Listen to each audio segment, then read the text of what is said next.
Hey, what's going on, Guardians? My name is The Black Link, and today is Friday, May 3rd, 2019. You know what that means. It's time for another Xursday video. This week we're going to be covering what's, of course, in the inventory of the Agent of the Nine. Now, noticeably absent this week is, of course, going to be an Invitations of the Nine, because we're still stuck on last week's step. As was covered in this week's issue of the Bungie Weekly blog, the update we're getting next Tuesday on May 7th, update 2.2.2, is going to contain a fix for the Invitations of the Nine. So for all of you who are stuck on the Vex step of the tower, you'll be able to complete it then.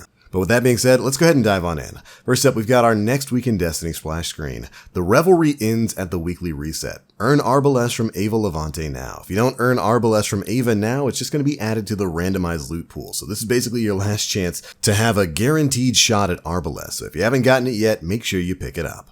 Lord Shaxx will oversee the doubles playlist in the Crucible. Grab a partner and jump in. And finally, the EDZ will be the featured weekly Flashpoint planet. Alright, now that all that's said and done, this week you'll be able to find Xur on Io. He's going to be located near the Giant Scar.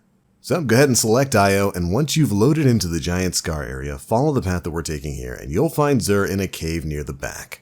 Alright then, big guy, let's see what you've got for us this week. Alright, first things first, I'm seeing a really decent weapon that everybody should have. But jumping in, we've of course got our Faded Isochronal Engram. You can pick this up for 97 legendary shards to help you complete your Year 1 and Year 2 exotic collections, at least for the exotics that aren't tied to quests.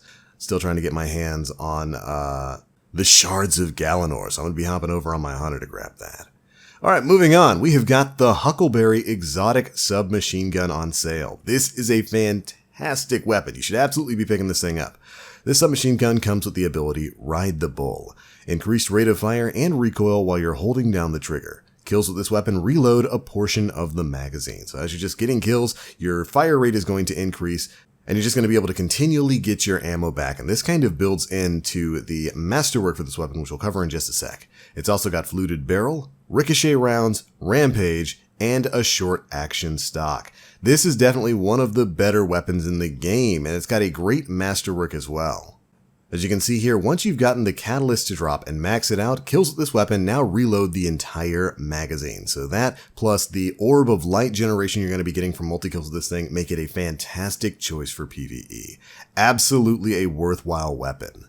About the only bad thing here, of course, is the fact that I do believe the only way to get the Huckleberry's catalyst is from Heroic Adventures, which is that activity that almost nobody does. Anyways, this is definitely a worthwhile weapon. You can pick it up for 29 legendary shards. Alright, moving on for the armor. This week, for hunters, we have got the Gemini Jester Exotic Hunter Leg Armor. These come with the intrinsic ability Misdirection. Dodging disorients nearby enemies and temporarily removes their radars. Xur sold these not too long ago.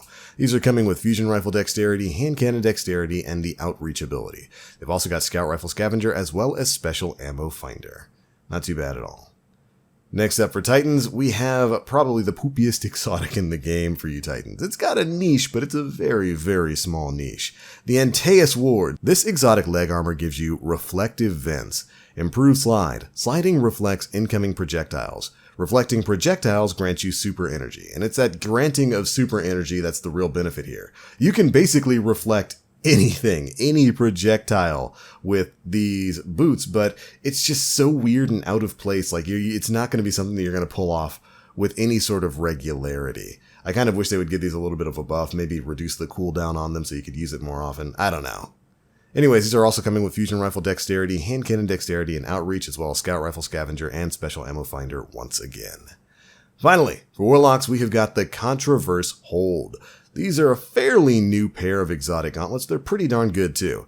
They come with Chaotic Exchanger. Resist incoming damage while charging your Void Grenade with Chaos Accelerant. Feed the Void, or Handheld Supernova. Charged Void Grenades return a random amount of grenade energy on a hit. If you've noticed, a bunch of scumbag grenade users, a bunch of scumbag warlocks in PvP right now, charging their grenades and being suspiciously difficult to kill, this is why. This is why they were hard to kill. This fantastic exotic gauntlet is pretty darn good, and I'm going to miss it. I'm going to miss using it a lot when the Revelry goes away next week.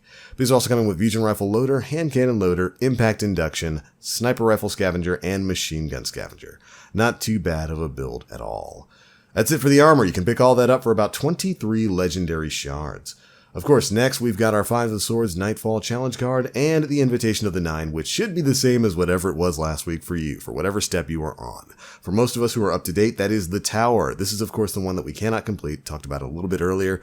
A patch is going into effect on Tuesday, May 7th. And that patch is supposedly going to fix the Vex sample glitch with this, so you will be able to complete it probably by running the Warden of Nothing strike. And then we'll finally get to see whatever lore is held for us this week. Unfortunately, this does mean that we're going to be a week behind of where we should have been with the Invitations of the Nine, but at least nobody's really ahead of you.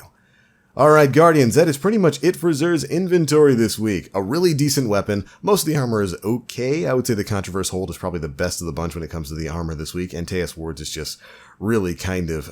you can make some meme plays with it, but it could definitely use a major buff to its ability. But definitely pick up that Huckleberry. But that is it for Xur's inventory. That's it for my recollection of everything he's got. And so I'm out for now. If you got anything interesting from your Faded Engram, be sure to put it down in the comment section below. Thank you, Guardians, so much for watching. I'll catch you all next week with the Invitation of the Nine. And as always, I am the Black Link. You Guardians, stay frosty.